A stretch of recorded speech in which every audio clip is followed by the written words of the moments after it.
প্রিয় দর্শক, আসসালামু আলাইকুম। কবিতাটির নাম রক্ত পিপাসু।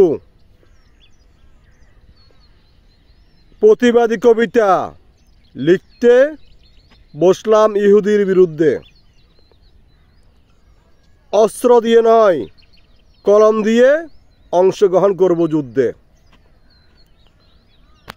কবিতা লিখতে বসে শেষ হলো কলমের কালি।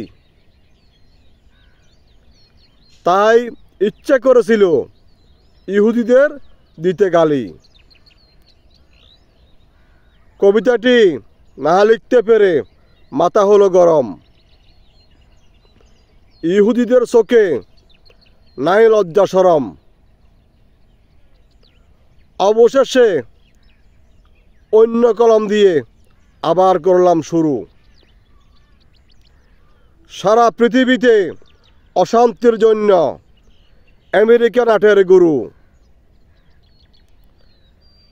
এক ভদ্রলোক আমাকে ডেকে বলে, ভাই শুনো,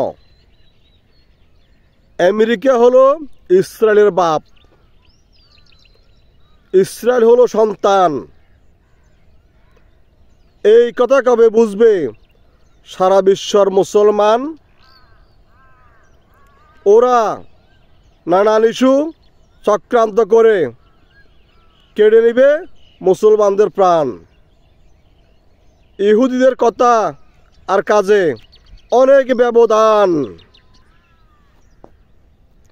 বাপ আর পুত্র থাকবে একই সূত্র। ক্ষমতার নেশায় মুসলমানেরা ইহুদির ভক্ত।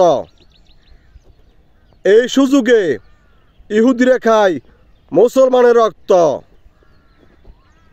ভালো হলে সাপোর্ট করবেন, ভুল হলে ক্ষমা করে দিবেন। আসসালামু আলাইকুম।